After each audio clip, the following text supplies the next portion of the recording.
Asenso tayo, Asenso Pinoy. Ang bahaging ito ay hatid sa inyo ng Ginebra San Miguel. Lahing Ginebra, ikaw na!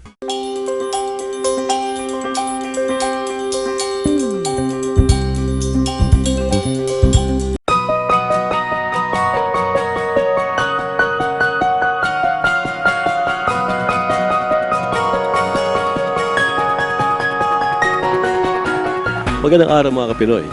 Sa pag-iikot-ikot ng ating Asenso Pinoy program, sa paghahanap natin ng mga kakaibang mga produkto, lalo na yung mga may pagmamalaki nating tunay na Pinoy na produkto, ay nasumpungan natin ang isang kakaibang produkto na dito lamang po sa Plaridel, Bulacan matatagpuan. Ito ay ang Crispy Mushroom Chips. At ito po ay produkto ng Mom's House of Mushroom dito po sa Barangay Santo Niño, Plaridel, Bulacan. At tayo nagagalak sapagkat kapiling natin ang nakaimbento ng produktong ito. Walang iba kundi si Mami Auring Aurora Sumulong ng Plaridel, Bulacan. Magandang araw po. Magandang araw po. Kumusta po ang pagkakalunsad niyo ng produktong ito? Paano po niyo na sumpungan itong mushroom products na ito? Way back 2009 po, nagsimula ako nito na tinetest ko lang, may nagregalo sa akin. Then I tried na magluto ng sarili. Because during those time, ang daming fresh mushroom dito sa Bulacan, nagkalat sa palengke. So every day, I have to cook, patikim sa iba. Araw-araw halos yun.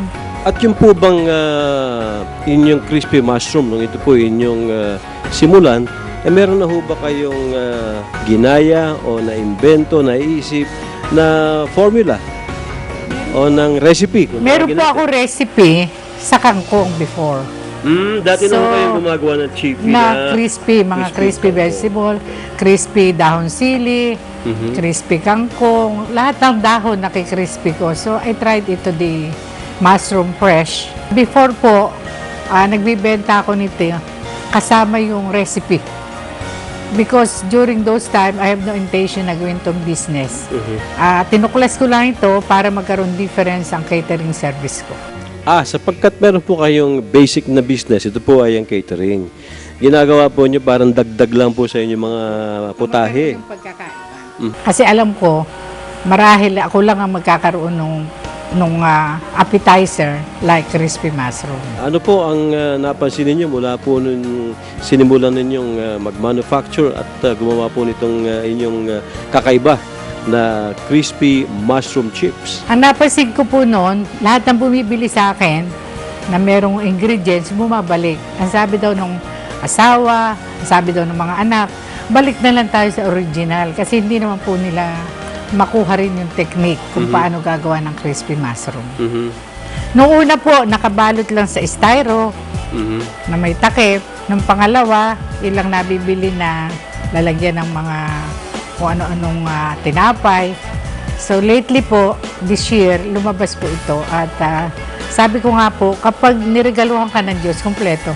Paano po naging ganito kaganda ang inyong packaging? Sino po ang tumulong sa inyo? Mukhang meron po yatang mga government agencies na sumuporta. May mga tumulong po at ito po yung makikita naman natin dito. Ang DOST, tinulungan ako sa technology. At soon, baka by next month, ay dumating naman ang tulong nila equipment na babayaran nila at babayaran ko sa kanila for 3 years without interest. Ang DTI, tinulungan ako sa pagpapatent. Sila nagbayad kung paano i-design yung products ko. And according to the provincial director ng DTI, la-launch ito this coming November, new product ng Region 3. Wow, hindi lamang ho OTOP ng Plaridel. Alam ho nyo, may natag tayong OTOP, di ho ba? One town, one product. So, ito ho'y magiging OTOP ho ng buong rehiyon. At hindi lamang po siguro buong rehiyon. Hindi po imposible na sa malapit na hinaharap ay magiging produkto po ito ng Pilipinas na ipagmamalaki po natin sa iba't ibang panig ng daigdig. Actually po, mga pasalubong na ito ng balikbayan. So, pag uwi nila, pag alis nila, most of them ay pumupunta dito, bumibili, at ito yung pasalubong nila pagdating sa iba't ibang bansa nilang pinupunta. Ano po ang nutritional value nito pong mushroom. Bakit po paborito ng ating mga Pinoy ito pong inyong produkto? Sa pagkaka-research po namin, medicinal ang mushroom. Yun ang importante dyan, no? Health benefits.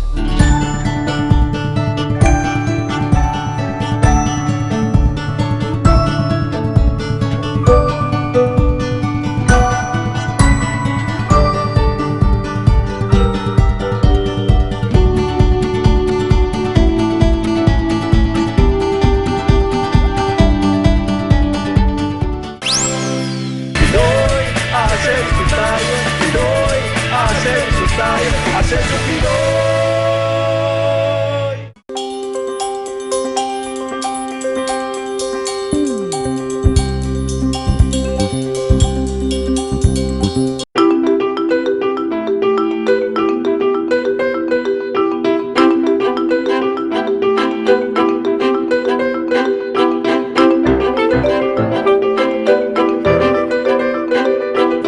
Okay, Mami, kukwento nga po ninyo ano ho ang proseso ng paggawa ninyo ng inyong sikat at kakaibang mushroom chicharon. Ayun. Ano una pong ginagawa niyo pagkakuha po niyo itong mga mushroom mula sa farm, dadali na po rito, ano pong unang proseso? Pagdating po dito ng fresh mushroom, ayun, hindi hiwa-hiwa nila by using the hands kasi malambot naman ang mushroom. Na yan, dilipat sa isang basin, sa isang palanggana, dito titimplahan.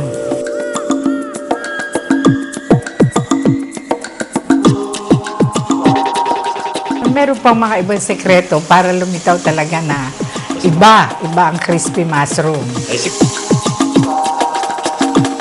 Pagkatapos huwayas dito, ayan, dadali na po natin sa kawa.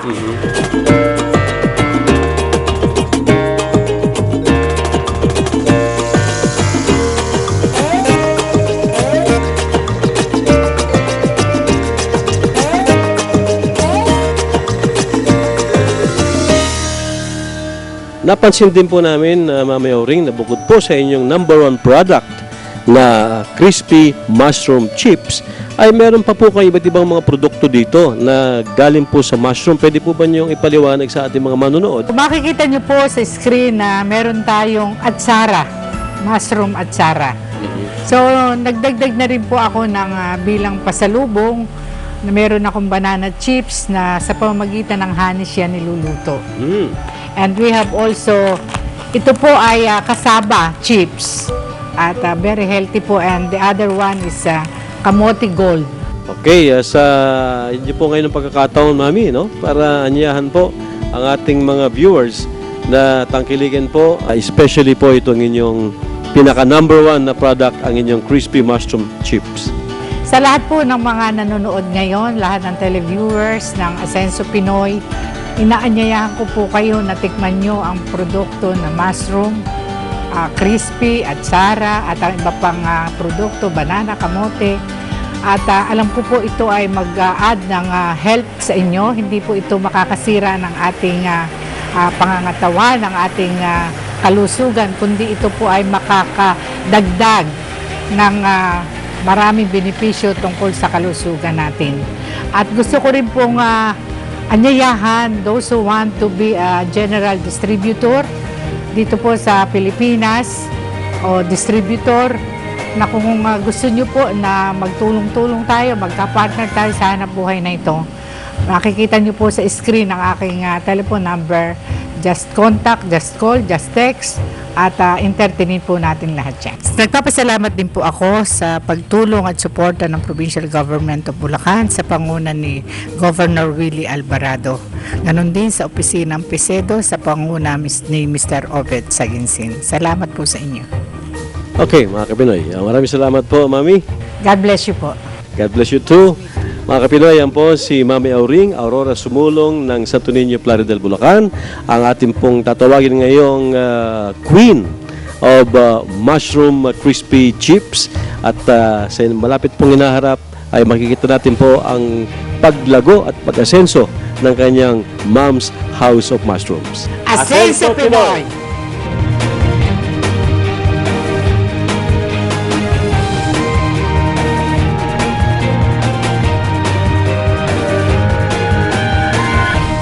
Ang bahaging ito ay inihatid sa inyo ng Grand Matador Brandy. Grand Matador Brandy, angat sa lasa.